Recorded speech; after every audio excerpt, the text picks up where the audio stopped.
Gunsmoke.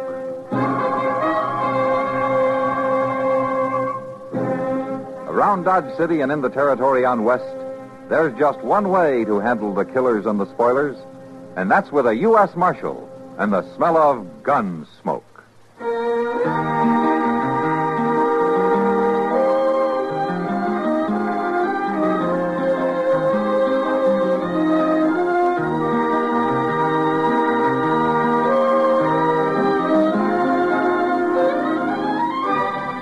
Gunsmoke, starring William Conrad.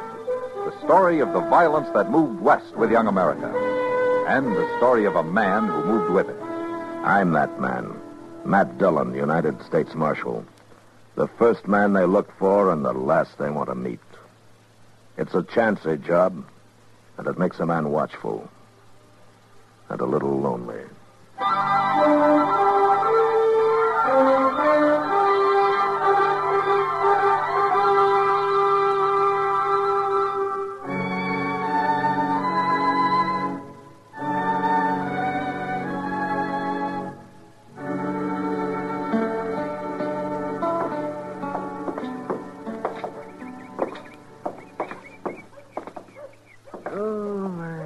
Why don't we take the day off tomorrow, Matt?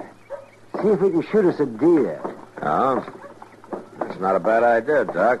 Looks like we might get a light snow tonight. Make it easy to track them. You couldn't track a three-legged buffalo in a box, can you? Oh, is that so? Well, let me ask you, who tracked that antelope we shot just before Christmas? It wasn't an antelope, it was a deer. Yeah, well, that's not the And point. you didn't track it. Chester did. Hey, you want to stop in the office for a while? Darn right I do. Matt, I recollect that antelope just like it was yesterday. Deer, Doc. Morning, Chester. Oh, dear. Yeah, that fellow's back there waiting to see you, Mr. Dillon. Oh, Morning, Marshal. hello, Burke. I thought you were back in Washington. I was. Come in on a train last night. Got a job for you, Marshal. Is that so? Yeah, there goes our hunting. What's he saying? You know Doc, don't you, Burke? Yeah, we've met. Yeah, sure, Matt. I've been warning him for years about that blasted temper. You just mind your own Hey, business. look at him right now. You see veins swelling up in his neck, face getting red as a beet. So help me Just talk at him, right? Keep on like that, Burke Cragar. One of these days I'll make a coroner's fee off of you. You mark my words now. Well, I didn't come here to listen to the half-baked opinions of some broken-down old quack. Now, wait a minute. You Now, just... both of you, wait a minute.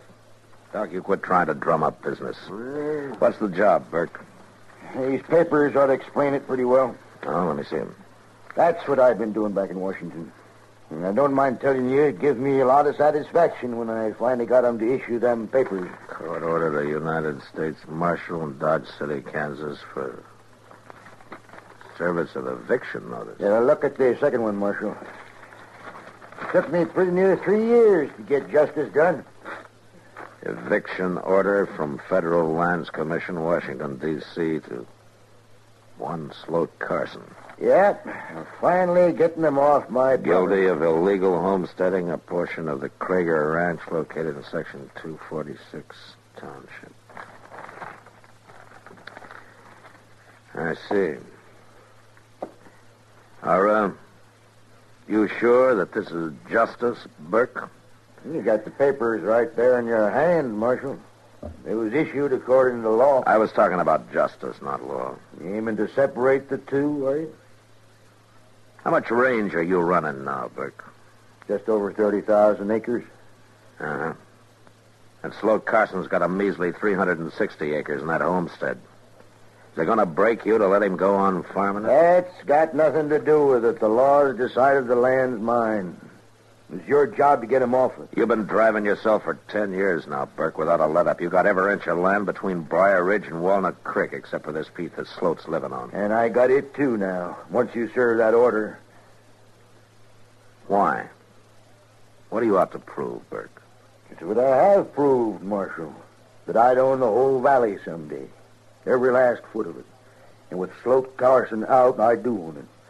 I gone along all these years keeping the old name Blue Sage Valley.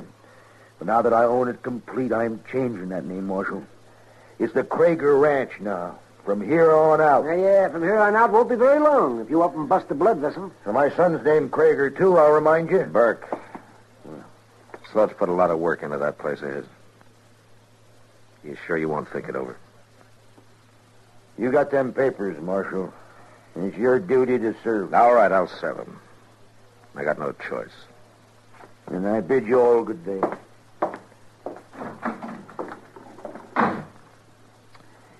There is a downright mean man, Mr. Dillon. Yeah. Well, if he doesn't change his ways, he's going to be a dead one. You may be right, Doc, but not for the reason you think. Hmm? What do you mean? Sloat Carson's a peaceful man, but that doesn't mean he'll take to being pushed off that land of his.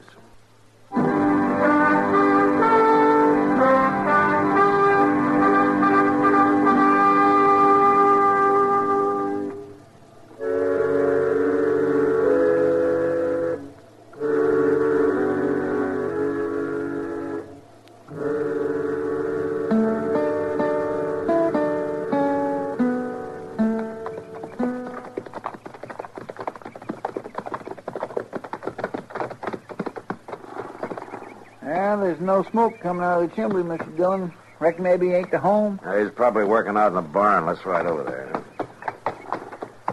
It's just a cussed shame, that's what it is. That can't be a help, Chester. Burke Cragar don't need this land no more, and he needs a second head. Yeah, he's got a devil on his back, Chester. Cragar Ranch are the only 3 words in the world that mean anything to him. Well, it's a mighty poor reason for putting a man off land he's proved up. Marshal! Chester! How are you, Sloat? Mighty good to see both of you. You ain't been up this way for quite a spell. Ah, man gets caught up in things, Sloat. First he knows, all his time's been taken. That's a fact, all right. Come on up to the house. I'll set the coffee on. Ah. How you making on? Oh, tolerable. Crop wasn't too bad last year. Good. Next year, though. The next year's going to be my best one yet. No? That's there north 80, you know. I had to let it lay fallow the last 2 years for lack of time. But by golly, I got in there last fall, plowed the whole darn thing before the snows hit. Sloat, I had to work 18 hours a day to do it. But now it'll be in shape to plant right when the thaws come. Catch the melt off in the spring rains and gonna Sloat, plant I it want in to... Kaffir, Marshal. That's the best feed crop in the world. Been too dang much for seed, maybe, but in the long run, that'll pay out. Here, Marshal, you're almighty serious for some cause or other. Well, there's reason for it, Sloat. This isn't just a neighborly call I'm making. Burke Cragar just got back from Washington yesterday. That's so. I guess you know what he was doing. Oh, same thing he's been trying to do for 3-4 years now. Steal my land away from me. Yeah. Well, he's finally done it. What? I got an eviction notice with me and an order from the Land Commission to serve it on you. I don't believe it. You're joking, Marshal? I wish I was, Sloat. I'm sorry. Well, nobody can grab a man's farm away from him. After he's put his sweat and blood, his whole heart into The it. order gives him a right of prior occupancy. But he never run a head of stock on this ground when I filed on it. There's nothing I can do about it, Sloat. Don't them fellers back there even care about my side of it? Don't they even want to hear my story? And according to the order, they notified you by mail. Oh, I got some kind of papers through the post. I couldn't tell what they was all about. I just figured it was some more of Burke Cragar shenanigans, some kind of bluff. It wasn't bluff, Sloat. Mr. Dillon? And them papers said come to a hearing in Washington. Now, where'd I get the money to go to Washington? I don't know, Sloat, but the court's decided. Mr. Dillon, here comes old Cragar's son. What? Crowdy Cragar coming here? Now, you just take it easy, Sloat. Morning, gentlemen. How are you, Crowdy? Ain't you Cragars done enough? What'd you come here for? Maybe I come to undo some of it, Mr. Carson, if it ain't too late. I'm aiming to undo it myself, Crowdy.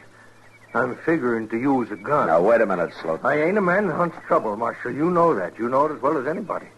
But I ain't letting 4 years of my life get took from me without putting up a fight. Killing Burke Cragar won't change a legal decision, Sloat. What did you mean, Crowdy? If it ain't too late. You served that eviction notice yet, Marshal? No, not yet. The law say you got to do it today instead of tomorrow, maybe? No. And I'd like to talk to you, Mr. Carson. Why? I may be able to tell you something that'll save your farm for you. I'll listen to you, Crowdy, but I won't promise nothing. You don't have to. Marshal, I think it'd be better if you wasn't a party to this.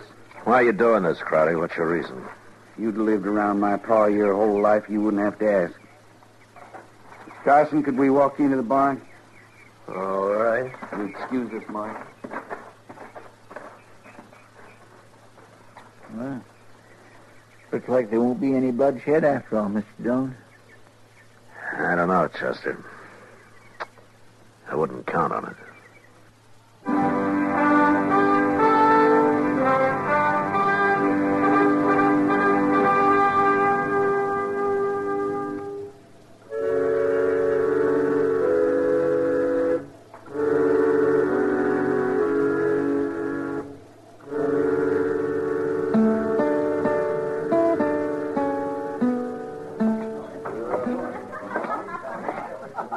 Evening, Doc. Oh, Matt, well, when'd you get back? This afternoon. Well, how come you're still sober?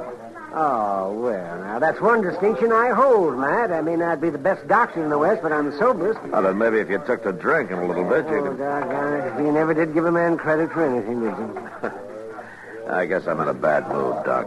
Yeah. Evict Sloat Carson, did you? No, not yet. No? Why not? Well, let's say tomorrow's soon enough, huh? It's too soon, if you ask me. Have a beer. No, thanks. I was just looking around. Have you seen Kitty? Well, she was here a while ago, but she went to bed. Said she had a headache. No? She didn't have a headache, though. I know, Kitty. She just wanted to get out of here for one night. Well, I can't blame her much. Girl like Kitty ought to be married, Matt. Settle down, having children. Why don't you talk to her about it, Doc? I will. Yes, sir. By golly, I will. You should have studied for the ministry.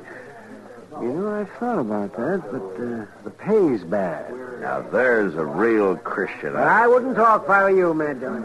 But at least I don't go around telling people how to live their lives. Oh, don't you? You know what I mean. Yeah, I would admit it. You know what you need, Doc? Oh, You need some old woman to rail at, a nice fat wife to take it out. Oh, no, you don't. You don't turn it on me like that. You know, there's Widow Liffey's got that house at the edge of town, you know. I've seen how she stares at you when you drive by. You might do yourself some good there, Doc. Oh, whatever. Oh, I'm not saying a word. I hear she's a good cook, too. Yeah, the only woman cook the railroad ever hired.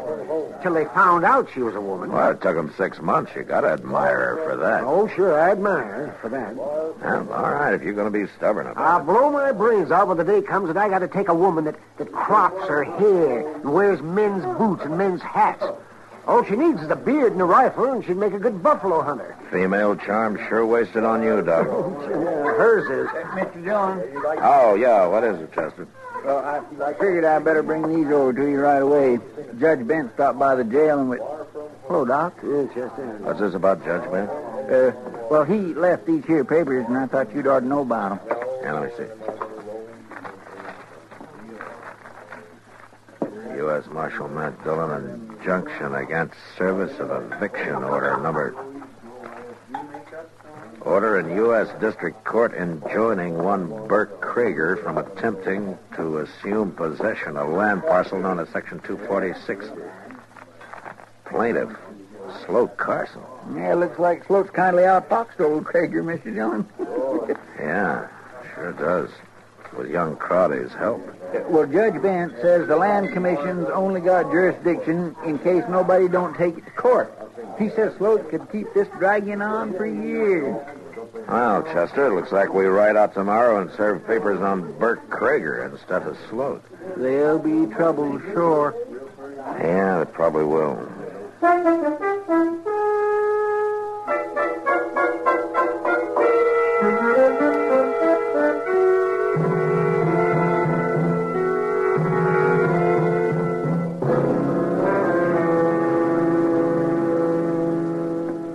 I mean, Marshal, Chester, Thanks, Burke. come on in, Sad. Maybe I can rustle up a pot of coffee. No, don't bother. We're not going to be here long. Well, I'll take a minute. serve them papers on Sloat Carson, did you? No. What? Why not? As a matter of fact, Burke, we're here to serve some papers on you. What the thunderation you talking Judge about? Bent issued this late yesterday afternoon. You better take a look at it here. What's that old fool doing poking his nose into my business? What's this? It's pretty clear if you read it. I don't have to read it. I know what it is. The only blasted way in the world Carson could have beat me, and he stumbled onto it. In case you're interested, Judge Bent handed down our ruling at the same time to prevent me from serving the eviction notice. And I'll run him off. I'll take a gun to him. I wouldn't advise that you try that, Burke. Marshal? Chester? Good morning. How are you, Crowdy? What's the trouble, Pa? Trouble. 10 years, that's the trouble.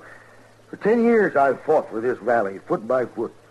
And when I get it right in my hand, the last square inch of it, the Cragar Ranch, his fool Sloat Carson blunders onto the one way of blocking me. He didn't blunder onto it.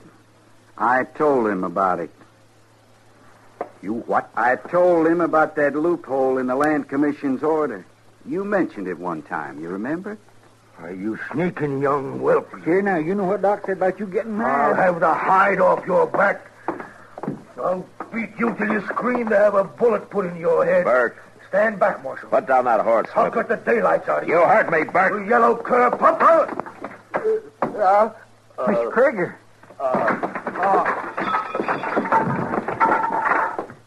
Oh, what's wrong? Here, wait a minute, Crowdy. Let me have a look at him. What happened to him? We got to get Doc out here right away. It's no use, Crowdy. He's dead. Dead?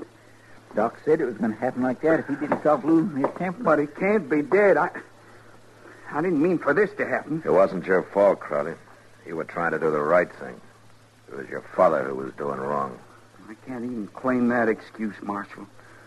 I didn't care what happened to Sloat Carson. I was just trying to hit back at Pa for all the years he bullied me.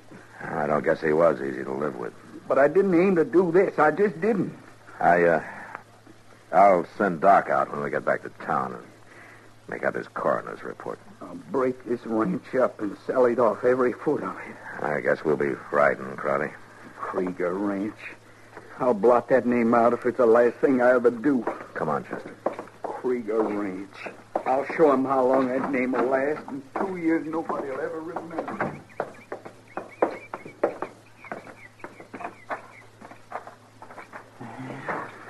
A man sure don't live long after he's dead. Well, I guess that depends on how a man lived his life, Chester.